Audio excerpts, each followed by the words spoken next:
Appreciate it. So on George Papadopoulos, he's clearly a key player in the Mueller investigation. But what about the congressional probes that are happening at the same time? CNN's Manu Rogers is reporting this morning that the Senate Intelligence Committee has not interviewed him, but that the committee chairman, Senator Richard Burr, he says today that Papadopoulos was in constant contact with their legal team. So there is that. Joining me now is Democratic Congressman Denny Heck of Washington.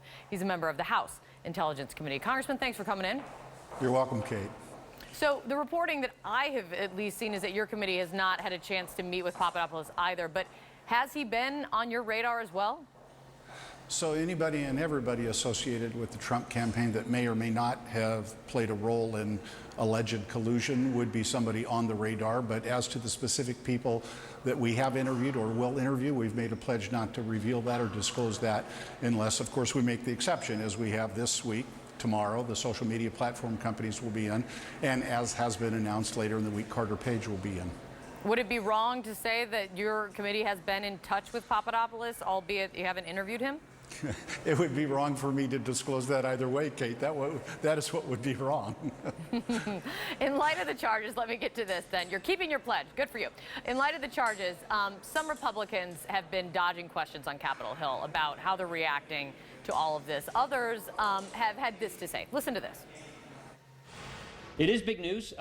It's big news, but this is what you get from a special counsel. They've made an indictment. I really have nothing to add because I haven't even read it, so I'm not going to speculate on something I haven't read. The special counsel was appointed by the Department of Justice, and that is the person you need to be asking the questions of. That's not our responsibility. Is that a fair answer? So, Kate, I'm completely embarrassed. People walked by and were making a lot of noise, and I couldn't hear any of that, and I apologize. It's okay. Essentially, both Paul Ryan and John Cornyn saying that that's not their purview. It's the purview. This is the lane of the special prosecutor, and that is where you should be directing your questions for reaction to what is happening with his investigation.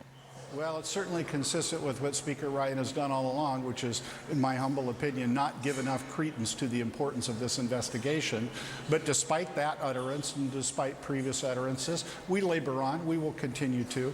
So my perspective, Kate, is a little different. I think all of the investigations underway kind of have a synergistic and positive effect. Somebody discovers something, something's in the press, it leads other people to become perhaps more serious than they have been in the past.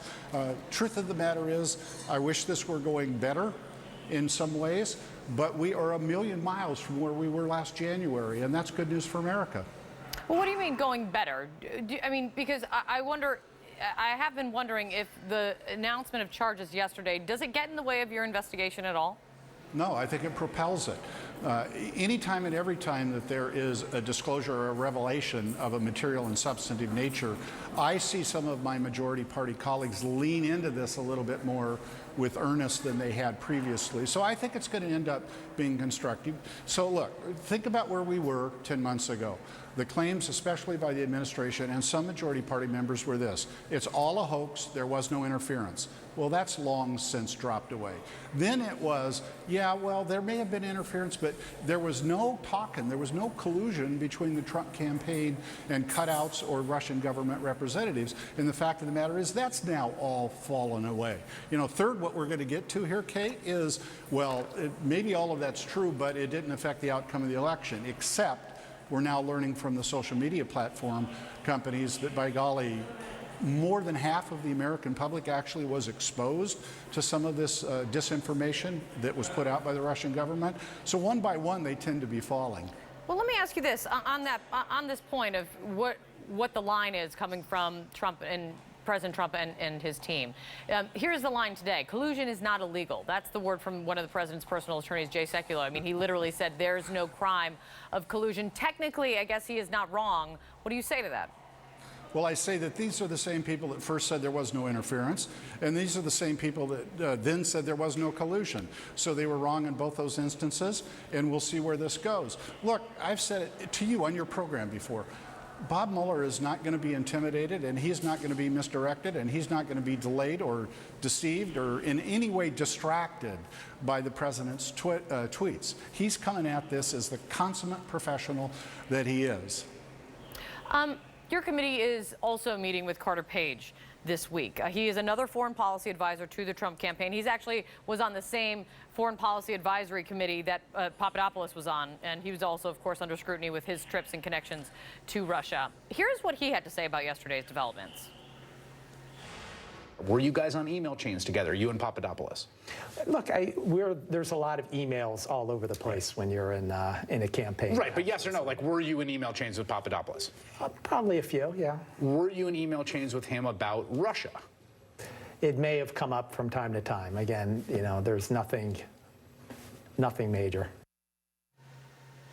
So that's what Carter Page is saying now. What questions do you now have for him? So it's the same pledge that I alluded to earlier, Kate. I'm not going to disclose what it is I'm going to ask Carter Page in advance of the hearing. It's a closed, open hearing.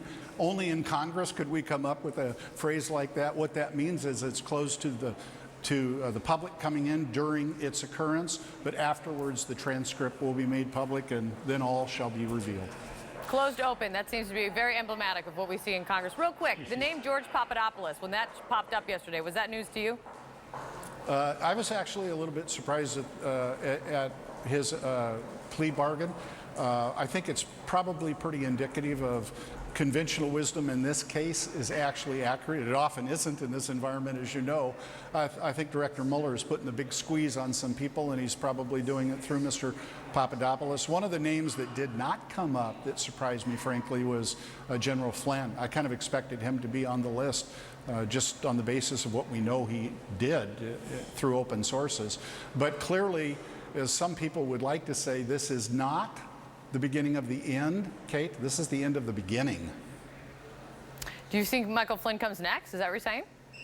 Oh, I can't sequence them out for you. Director Mueller is like a million times better at this than I could ever hope to be. But I will say this. I said in the spring, Kate, I don't remember if I said it with you on your program, that I would be surprised if there were people that did not go to jail. And it was a little controversial at the time I said it. I will say to you now, I'll be very, very surprised if there aren't more names and more indictments in the not too distant future. Well, we will see. Congressman Denny Heck, thank you for this closed open interview. I appreciate it. Let's do it again. Thank you, sir. Coming up for us, the President's Chief of Staff, John Kelly.